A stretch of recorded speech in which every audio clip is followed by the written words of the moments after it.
Okay, we ended the last one by shifting everything in space. Um, shifting the origin, basically, so that our line of best fit, which we're trying to figure out, let's not lose sight of what we're trying to do here. We're trying to figure out the values of b and of m, the y-intercept and the slope, respectively, of a line that will minimize these nearest point distances, which were those green segments from the last video. We want to minimize the length of those things. Okay, so what this does for us now is it gives us a picture that looks something like this. We have got, this is now given by, say, L, right? This is the direction that our line goes in. And then we've got our data points, which have been shifted so that everything is, everything's copacetic here. Everything goes through the same, is rooted at the same origin. And so we can actually do all of the things we know how to do using, dot products and projections and things like that. So this is a data point. Let me give a name to our data points. Let's call them DI. These will be our shifted data points. In other words, our new data points. All right, so this is any one of the DI vectors. Looks like this. And this green line, as far as I've drawn it here, would extend to, a little bit farther than I drew my L vector, which is totally fine. All right, so this green arrow, or green line right here, now it's an arrow, would be the length of that thing would be the nearest distance from this data point, the new data point, to the new line. All right, and again, we know exactly how to calculate these things. This was talked about in the last video. We know how to calculate these because we know how to do projections and things like that. This vector here would be, I guess, d sub I. Oh, I am now regretting my notation. This is going to be di perp, I guess. And I apologize, that's just awful. And di itself is supposed to be able to be decomposed into this plus the projection onto the line, which would be di sub parallel, right? And that would be, if I draw it on this picture here, actually let me use a different color. Let's make it purple, that'll stick out. So this would be di parallel. That would be that vector right there. And this would be di parallel. And, yeah, that notation is horrible, so I'm sorry for that. We can also refer to this thing as the projection onto L of d sub I, which is a little bit better, but still not great. And the really important thing is that we want the length of this green thing. That's what we really want. All right, so we want the length of di perp. Right, that's what we really are after here. And we can do that. This is going to be the magnitude of the original di minus, let me use the projection notation. The projection onto L of di. Okay, so we know how to do this, right? When it's written this way, it's not the worst formula I've ever seen. So that's what we need to do. And we know how to calculate this projection. All right, so let me write it in purple here. The projection onto L of d sub I, this is going to be di dotted with L. over the L vector dotted with itself in the direction of L. Alright, so we know what that is. And that's going to go right there. Okay? So, here we go. The error, this is what we're really trying to calculate. The error, meaning the distance from the ith point in our data set to our line of best fit.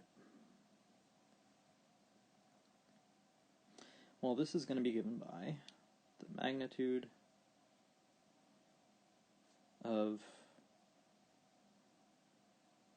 di minus this projection onto the line. And that doesn't really look that bad when you write it like that, right? However, whoopsie, it's going to get much worse.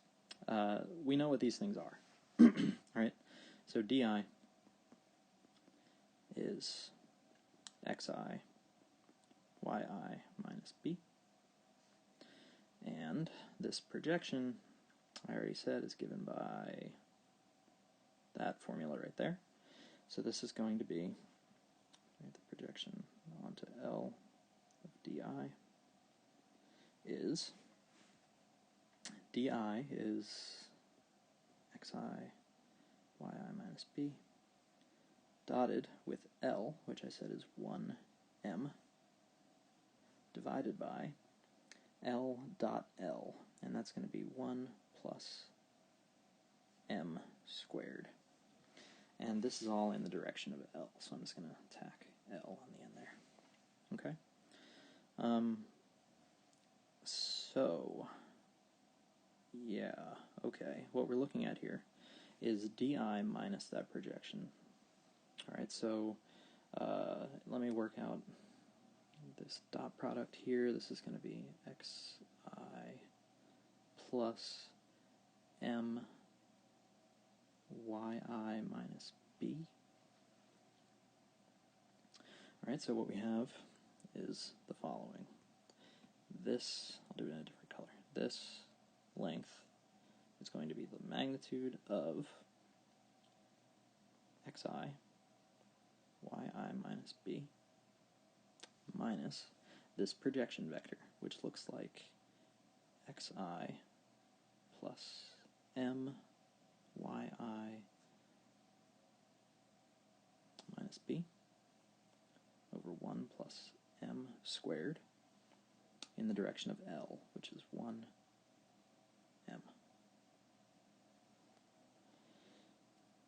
Okay.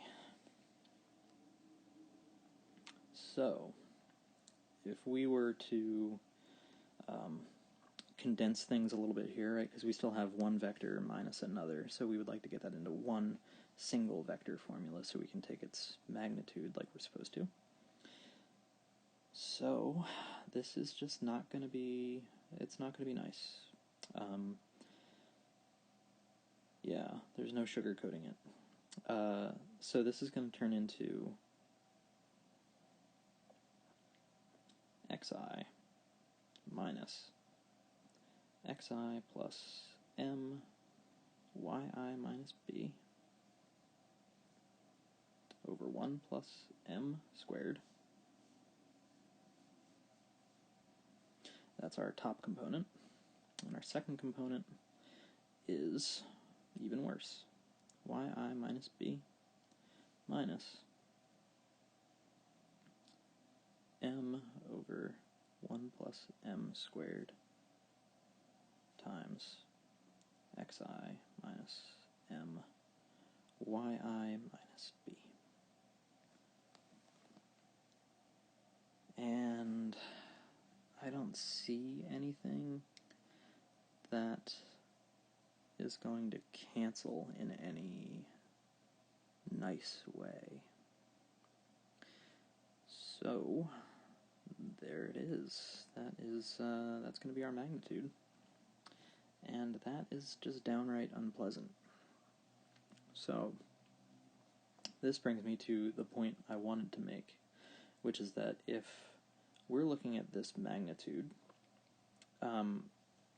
if we were to take this one step further, this would be a square root of stuff squared plus stuff squared, right? This is how we calculate magnitudes.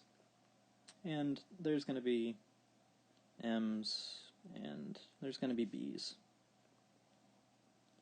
And it's going to be horrible, right? It's really going to be unpleasant. And it's really because of this square root that things are going to be, it's not going to be nice either way, but it's going to be a lot worse because of the square root. Let me put it that way. So, what we can do instead is to use the exact same logic that we used in the last video. And in the last video, we looked at these distances and said, okay, they're not going to be great the way they are. However, if we square them, they won't be as bad. All right, so what we're going to do is the exact same thing. You would look at these things squared. And if we squared this and that, well, that would go ahead and nix the square root for us. And so it would be, well, it's not great, but it's a little bit better. Okay? So let's just look at what this would turn into on the next page here. Alright, so we want to look at this thing which we're going to square to be, nicer to ourselves. So this is going to turn into xi minus 1 over 1 plus m squared, xi minus m, yi minus b squared. Missed a parenthesis. There we go. That whole thing squared. Plus yi minus b minus m over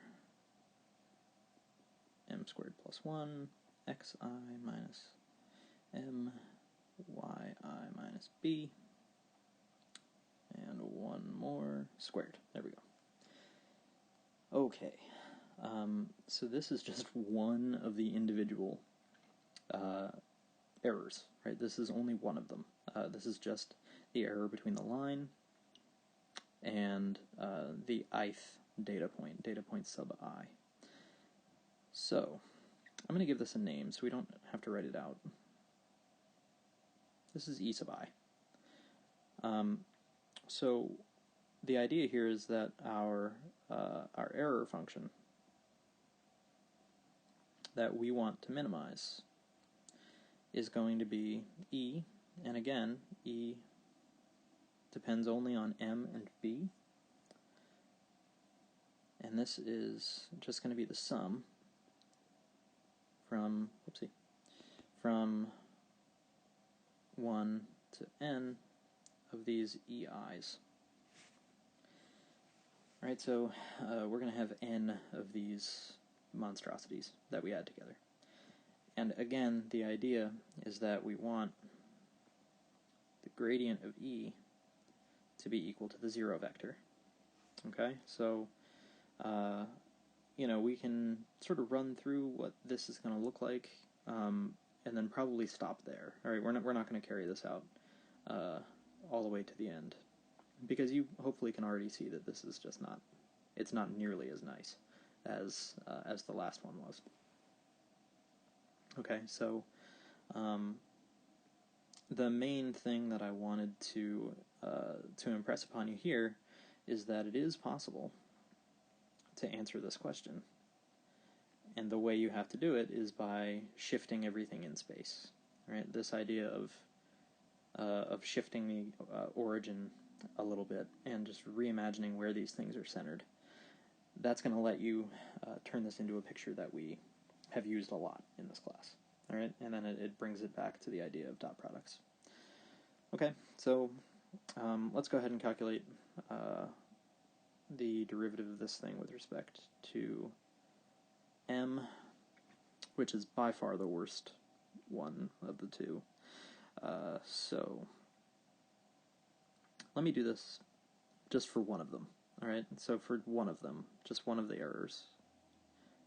All right, so error sub I. This is going to be the derivative of this whole thing with respect to m. All right, so yeah, instead of actually doing it, let's just take sort of a top-down perspective here. What's going to be what's actually going to be happening here, right? We're really looking at a quotient rule, I suppose, right? Because we've got this thing in the numerator above 1 plus m squared. And so this is going to be a quotient rule inside of a chain rule. Right, so you're going to do the chain rule, you're going to bring a 2 out in front, and then you are going to do the quotient rule on all of this stuff. So that's what you're going to get for that one. Ditto for this entire second term, quotient rule here, and chain rule, bring the 2 out in front. And you end up getting, this is the partial with respect to m of stuff, and this is awful. So let's abandon this, since I really just wanted you to see how this comes about, right? How this relates back to what we've already done. It is, of course, possible to answer this question. It's just tedious. Let me use that word. That's the only polite word I can think to describe it. So we'll stop there.